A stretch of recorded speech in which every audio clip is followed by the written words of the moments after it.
Boa noite, gente. Eu espero que vocês estejam bem, né? Porque pelo menos vocês estão buscando.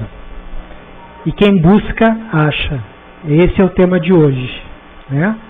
Buscai e acharás, o céu te ajudará.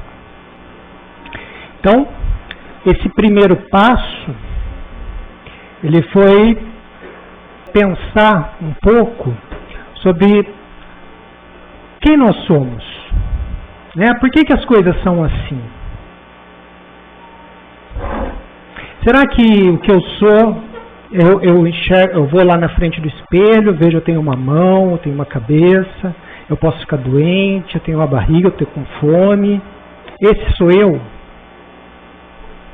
E esse eu tem uma alma? Ou será que é exatamente o contrário? Que eu sou um ser espiritual numa experiência material? Qual é a causa? Qual que é o efeito? O que vem antes? O meu corpo ou o meu espírito? Qual espelha qual? Porque para a gente entender essa questão da ajuda que vem do céu, tem que estar pensando também qual que é essa mecânica, porque senão qualquer coisa serve, será? Alguma lei é assim? Não, né? A gente tem que estudar, ver os meandros, ver os detalhes e aplicar e nos valer e conseguir coisas que a gente precisa através delas. Sejam leis da nossa sociedade, que mesmo sem a gente perceber, elas dizem o que a gente pode e o que a gente não pode fazer, como a gente consegue as coisas, como a gente não consegue as coisas, né? E afinal de contas, da onde que vem tudo isso? Por que as coisas são assim? Né? Então vamos refletir um pouquinho nessa questão da causa das coisas. Para a gente saber o que é só um reflexo, e não adianta a gente modificar o reflexo, ou o que é a causa desse reflexo. E daí se a gente muda a causa, o efeito que a gente tem, ele é modificado. Tá certo? Então a primeira coisa que a gente tem que ter em mente, né, que a causa de tudo, a causa desse corpo, né, é o espírito. Isso para mim, para a sociedade como um todo, para tudo que acontece. É como quando, por exemplo, a gente é criança e vai para a escola. A gente não sabe o que vai ser passado para a gente, mas o professor sabe. Esse conhecimento, ele já existe. Ele já estudou e ele está dentro de um sistema de transmissão desse conhecimento. Né? Então, do mesmo jeito que ocorre na nossa sociedade através do sistema educacional, acontece também em termos universais na eternidade. Né? Então, tudo aquilo que a gente vai descobrir, tudo que a sociedade ainda vai ser, já existe em algum lugar. Já existe em espírito. Já existe num plano da eternidade. Né? E tem essa diferença também. Aqui o que nós temos é tempo. Né? Que é uma grandeza material. Cada vez que o nosso planeta dá uma volta completa no eixo, é um dia. É 24 horas. Né? É uma questão material. Em termos espirituais, isso não faz muito sentido, porque de que planeta que a gente está falando? Se a concepção é o universo, é a eternidade. É difícil entender o que é eternidade. Ainda mais se a gente ficar preso no nosso corpo, pensando só em termos de tempo. E o próprio tempo? Quando a gente está numa situação que a gente gosta, ele demora ou passa rápido? Mas tem outras situações que o tempo não anda, né? Apesar que o relógio é o mesmo, os segundos são os mesmos, o planeta não sabe do nosso prazer ou desprazer, porque ele está dando uma volta. Quer dizer, uma coisa é tempo, a outra coisa é eternidade. Eternidade, dentro dela, tem todas as dimensões que a gente conhece e outras. Tem tempo, tem espaço, tem tudo. Só que do ponto de vista espiritual, é a velocidade do pensamento. Tudo aquilo que a gente tem que fazer, se arrastando, nosso corpo suando, está calor, está frio, em termos espirituais, é a velocidade do pensamento. Olha quanta coisa, gente. Por que o céu pode nos ajudar quando a gente se ajuda? Porque já existe. A solução que a gente está procurando, ela já existe. Ela já foi desenvolvida. Está num outro nível, claro.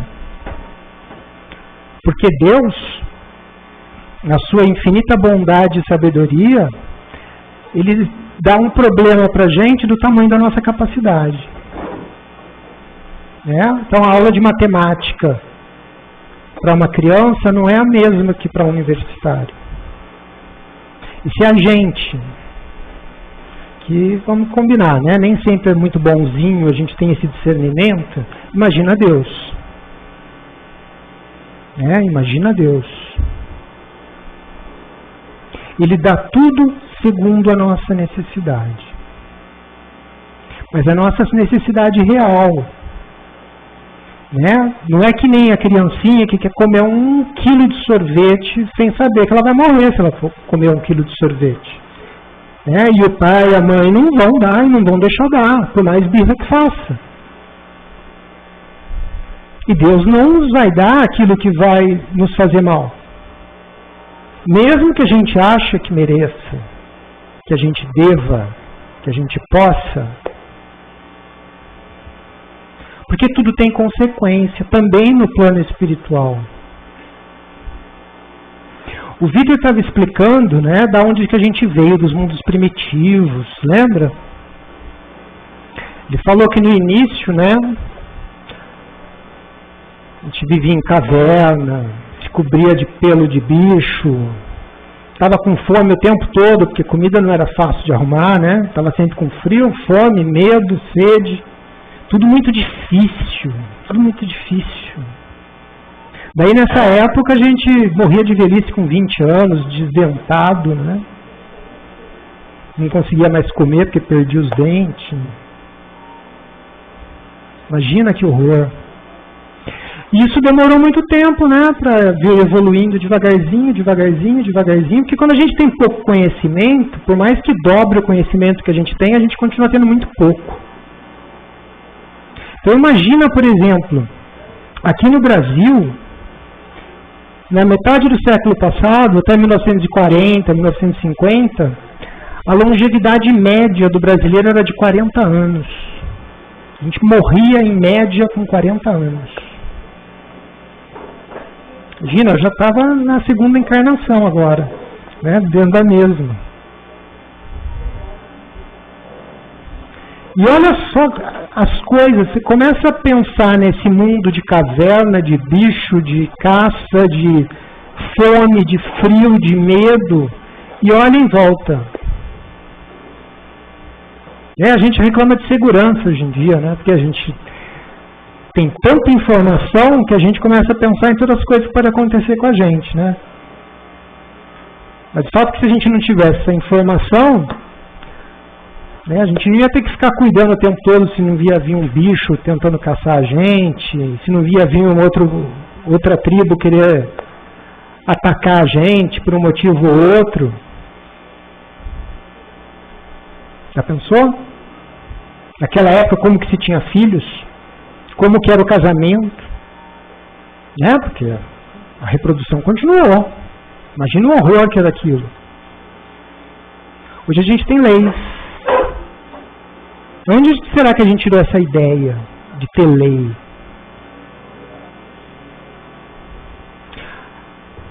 A gente tem luz para estar aqui à noite.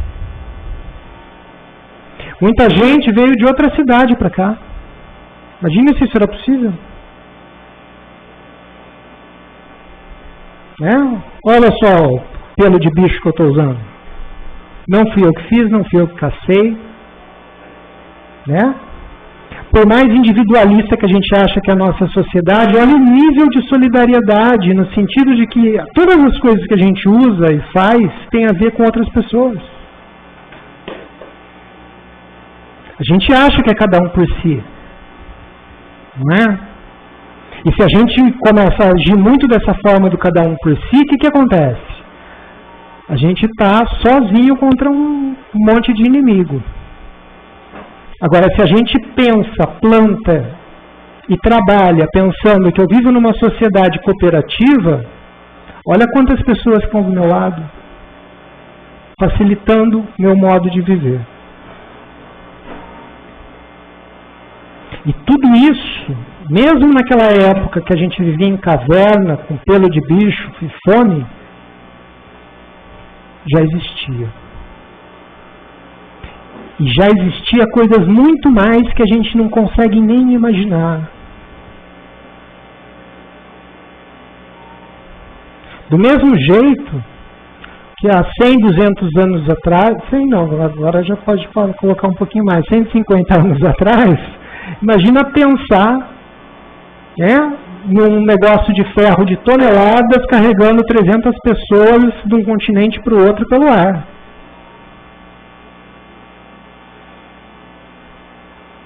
Gente, não dá para banalizar tudo isso. A gente precisa pensar, refletir para entender que tudo nos é possível.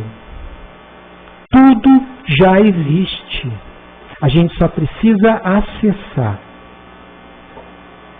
Como que eu faço para acessar?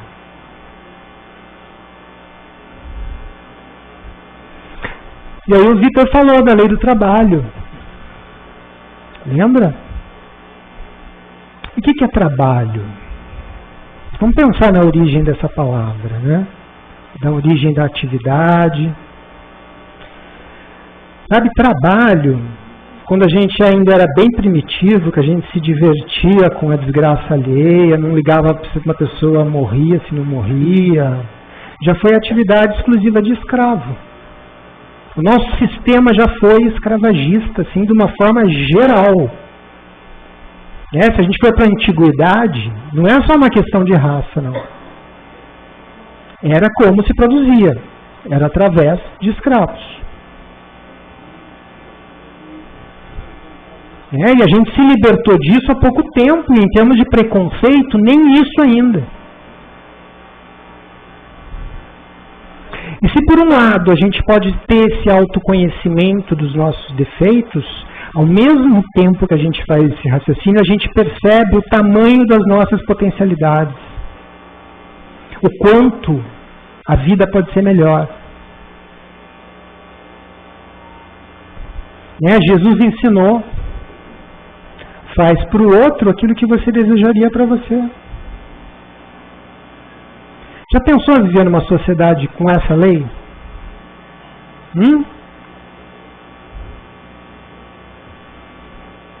Não tinha tempo ruim para ninguém.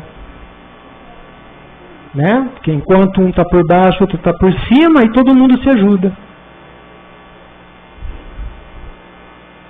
Mas a gente ainda não chegou nesse nível. A gente precisa, né? Esse faz de conta, assim, de ter um papelzinho que a gente entrega para o outro para receber comida, um papelzinho para não sei o que lá, o tempo que a gente tem que ir lá e bater cartão. Nós já estamos chegando no teletrabalho, né? As coisas estão mudando. As coisas estão mudando. As doenças estão sendo cada vez mais controladas. A gente continua errando. E entender o erro é fundamental.